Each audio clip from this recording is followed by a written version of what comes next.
It's the 26th of April 2018. Today we're at Repton School. My name is David Jenkins, and today I'm talking to... I'm James Ross, an old Reptonian and current president of the Repton Pilgrims Cricket Club, which is the old boys cricket club founded in 1921. Well, thank you very much indeed for coming along today, James. What I'd like to talk about to begin with is really the history of cricket at Repton School. Can you take us back to as far as you think it goes? It goes back to probably about 1860 with formal school matches, starting with a two-day match against Uppingham in 1865, followed by two-day matches against Malvern in 1871 and subsequently against Shrewsbury. Those three fixtures remain to this day. It grew, for whatever reason, I don't really know how Repton became such a famous cricketing school. Possibly the ground had something to do with it, which is a beautiful setting, as you've seen. And fairly early on, we started to have established test players, as you can see from the pictures to the side of us. The likes of C.B. Fry probably acted as a catalyst for future Reptonians to enjoy their cricket. So just going back to those three matches against other public schools, which have continued until today, that would have been a pattern that was already in place in the 1860s of matches between public schools. I think there would have been, but they weren't on our records. I think in the early 1860s we'd have been playing against men club sides and village sides rather than public schools themselves. But then it became more established, and other schools, rugby were a fixture for over 80 years. Cheltenham, we're playing the MCC still to this day. We play them again next week. The Free Foresters, Derby Friars. So there's always been a mix of inter-public school games and matches against senior clubs. And those early matches in the 1860s would have been on this cricket pitch? They'd have been on this very pitch, which probably wasn't quite as large to start with, because I think the far end of it sits next door to the headmaster's quarters in the hall, and I think that was his own sort of private garden stroke meadow in those days, but it was enlarged in subsequent years, and the pavilion wasn't in this location. It moved to here in about 1880, I think. And how did that then develop into what presumably was a set of fixtures against a much broader number of schools?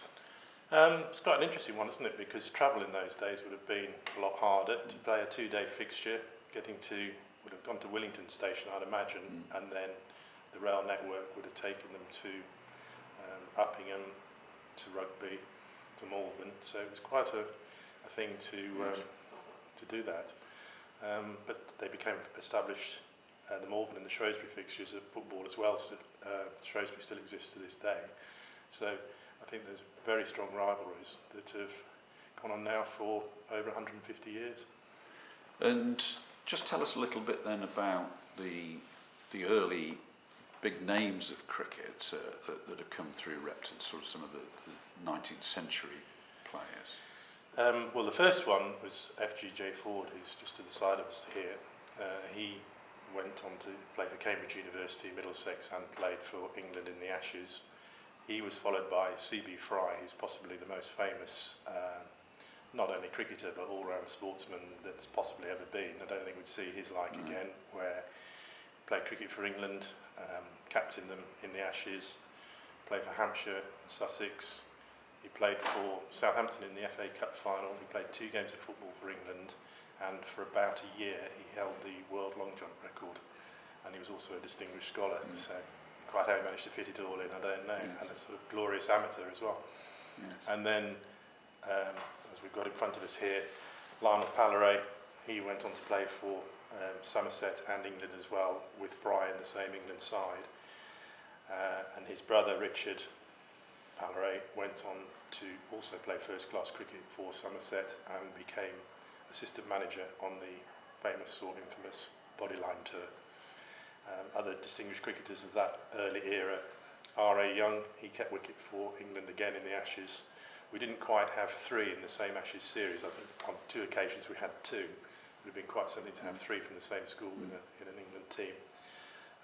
And then following on from that, we've got people such as J.N. Crawford, who was generally reckoned to be the most famous schoolboy cricketer of all. He topped the national averages bowling for Surrey during the school holidays, and he went on to play for England, and he was a tremendous batsman as well. I think up until about 2 years ago he was the youngest player to make a century for Surrey before he was overtaken by Dominic Sibley.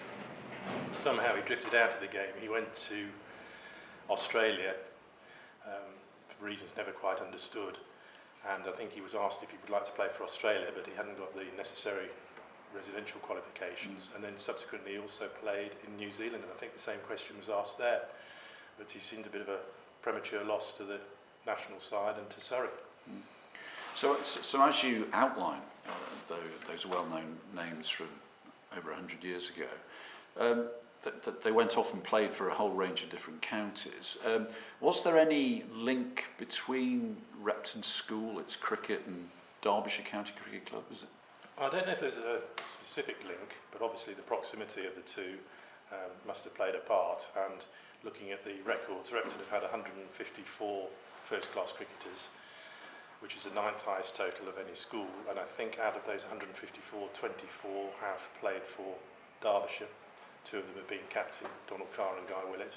So there's always been a very good link. And also Eric Marsh, who played for Derbyshire just after the war, was the cricket professional at Repton for well over 30 years.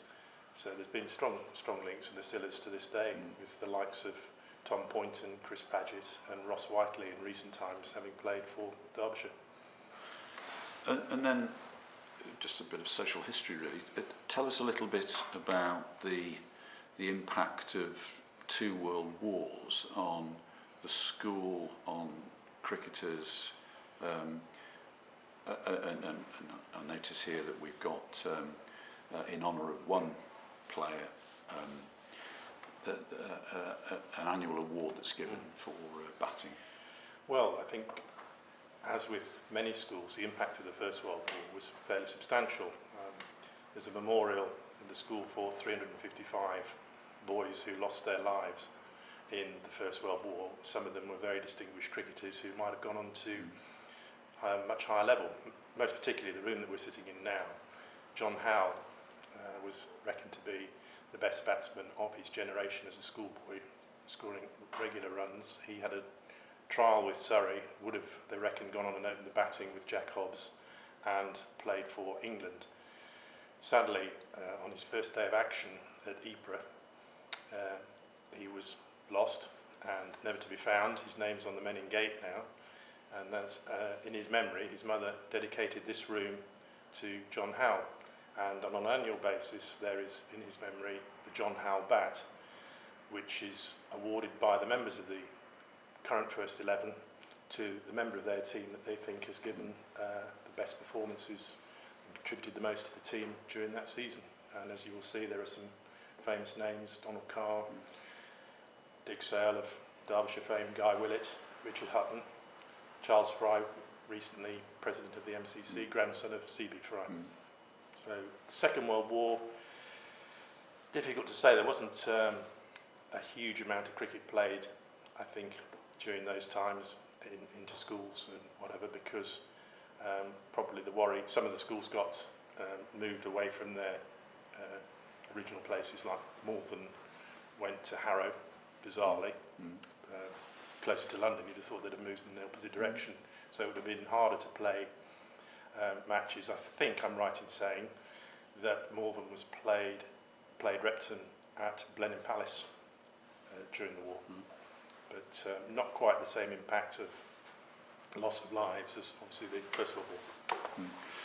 And why do you think that Repton has been so successful in producing top cricketers? Obviously one of the top public schools to do so. It's very difficult to put your finger on it.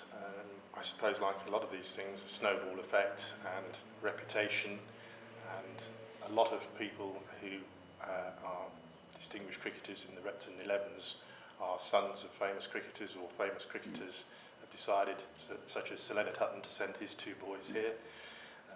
He was playing for Yorkshire against Derbyshire, and John Egger, who was a schoolmaster, was playing for Derbyshire and scored 200. And Len Hutton allegedly went up to him afterwards and said, "That was a fine knock. What do you do?" And he said, "Well, I'm master at Repton. I just played during the holidays."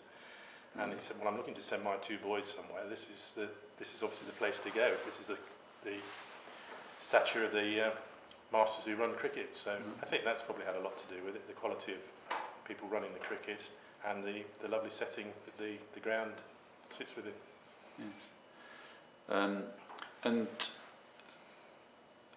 the ground itself is obviously very different to the very first ground in the 1860s. So just explain to us what subsequently happened to it. It was enlarged and the pavilion was moved, but the stone wall that surrounds the boundary on two sides, I think we've been there from the start, separating it from the farm, and there's a stream the far side. And really the surrounds have changed very little. The buildings would have been much the same as they were. The only sort of blight on it in latter years was the building of Willington Power Station. They filmed Goodbye Mr. Chips here in the 1930s, I think it was, with Robert Donat and Greer Garson. And one of the scenes features cricket being played on the square outside here. A couple of my friends' fathers were actually, it was in the summer holidays, came back to take part. And so these were boys from the school. Yeah, in the sports shots. Frank Fisher, who was a Repton First 11 cricketer and one of the 6 sons of the Archbishop of Canterbury, was the opening bowler for the school at the time and had to bowl out one of the film stars, and for the life of him couldn't hit the stumps at all. So there's a lot of history and some famous names, and I suppose it just perpetuates. People like to send their boys who are cricket fans, like to send them to Repton. And how many cricket squares are there now in the school? Well, outside here on the main square, you've got the first 11 pitch, and beyond it the second 11 square, and then there are at the other end of the village, it's probably changed a bit since my time, but I would hazard a guess at about another 4 or 5 playing surfaces and some more nets, and there's indoor nets in the new indoor sports facility, which is quite something, and outdoor nets as well. Well, let's make it a little bit more personal, James, now, if you don't mind. And you're an old Reptonian yourself. I am, yes. And appear on cricket honours boards. Well, you mentioned today's the 26th of April 2018. I actually came to Repton on the 23rd of April 1968, so it's 50 years ago this week. And in those days you could come in the summer term, which for me was fantastic because I had 6 terms of cricket, which most people only have 5. So I was here for 5 years and one term. And I just sort of took to Repton from my first day, and still 50 years on, love it. I had the good fortune to play in the Cricket 11 for 3 years, loved every minute of it. We had some great games. Even back in the early 70s, we were still playing Uppingham on a 2-day fixture, which was good fun because 2 of my 3 years are away, so it meant 2 days not having to go to lessons. So tell me a bit about that. That would have been obviously an overnight stay. Yeah. A 2 innings game. It was a 2 innings game over 2 days. It was an overnight stay, so we'd leave after breakfast on the Tuesday morning, and we'd return on the Wednesday evening, and we would stay in boarding houses at Uppingham. My godfather's son was an exact contemporary of mine playing for Uppingham, and I stayed in the house that he was in, the housemaster's wife was Kim Philby's daughter, so that was always a source of amusement to all of us. And somewhere in the archives, in 1973, there will be cinefilm taken by my godfather of his son bowling to his godson, which was quite good. I went on the first ever overseas tour of any type for Repton in 1971. We went for a week in Holland. I've still got the letter that was sent to my mother, which says, it's £8 return Harwich, Hook of Holland, and it would be advisable if James could take £8 worth of guilders. We left from Liverpool Street Station, and my great uncle came down to see me. I was 16 at the time, and he'd got his city bowler hat on and everything, and he quietly gave me a £20 note. And we went on the Harwich to Hook of Holland ferry. I think I was probably man of the tour by the time I'd got there, because I was able to buy everybody several lagers, which was good fun. And then we went again in 1973, repeat. So that was also very good. And subsequently, as a pilgrim, I played for many years in the Cricketer Cup, which is the public schools old boys competition. Repton were the first ever winners in '67. I was fortunate enough to be in the squad when we won in '83, and I played in the losing final of '85. And I toured with the Repton Pilgrims to Australia for a month in 1982-83. We played 12 games of very competitive cricket, and we went to the Melbourne Test when England famously won by 3 runs. And then in 1989-90 we went to Kenya for 2 weeks, which Pilgrims again, which was a great experience. So Repton cricket has taken me to Australia, Holland, Kenya. As a member of the winning team of the Cricketer Cup, we had a day out with the sponsors at Moet Chandon in Epinay, so I've been to France as well on the back of it. So Repton cricket has certainly been great fun and given me a lot to look back at. And just going back to your time in the Repton 11 here as a schoolboy, did you play against any of the big names that emerged? I played against Richard Hutton.